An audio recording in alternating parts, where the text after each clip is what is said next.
একাকী নামাজ আদায় করলে একামত দিতে হবে কিনা। আমরা মসজিদে কিংবা বাসায় কিংবা অফিসে যে কোনো জায়গায় যদি আমরা ফরজ নামাজ একাকী আদায় করি, কোন কারণে জামাত ছুটে গেল, তো সেই ক্ষেত্রে একামত দিয়ে আদায় করাটা মুস্তাহাব। এবারে সারা বিশ্বের সমস্ত ফিকহাবিদগণ, সকল ফকিগণ একমত, ভালো যে আমরা একামত দিয়ে তারপরে সালাত আদায় করবো, এবং ইমাম সাহেব যেভাবে ইমামতি করেন ঠিক সেভাবে আমরা সালাত আদায় করবো, অর্থাৎ উচ্চস্বরে তাকবীর বলবো, উঠা বসার তাকবীর গুলো, যাতে করে আমাদের একামত শুনে, আমাদের উচ্চস্বরে তাকবীর, উঠা বসার তাকবীর গুলো শুনে কোনো মানুষ যেন আমাদের সাথে এসে যোগদান করতে পারেন। এমনকি কেউ যোগদান করার সম্ভাবনা যদি নাও থাকে, আপনি একাকী কোনো কক্ষে আছেন, সেখানেও সালাত আদায় করেন, সেখানেও আপনি একামত দিয়ে সালাত আদায় করাটা মুস্তাহাব।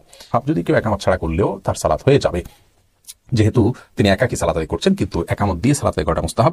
আর মহল্লাতে যদি আজান হয়ে থাকে তাহলে তার আজান দেওয়ার প্রয়োজন নাই। হাদিসে যে আজানের কথা বলা হচ্ছে এই জন্য যে তিনি যেখানে সালাত আদায় করেছেন পাহাড় চূড়ায়, সেখানে আশেপাশে কোথাও আজান হয়নি, সেই জন্য তিনি আজান একামত দুইটা দিবেন।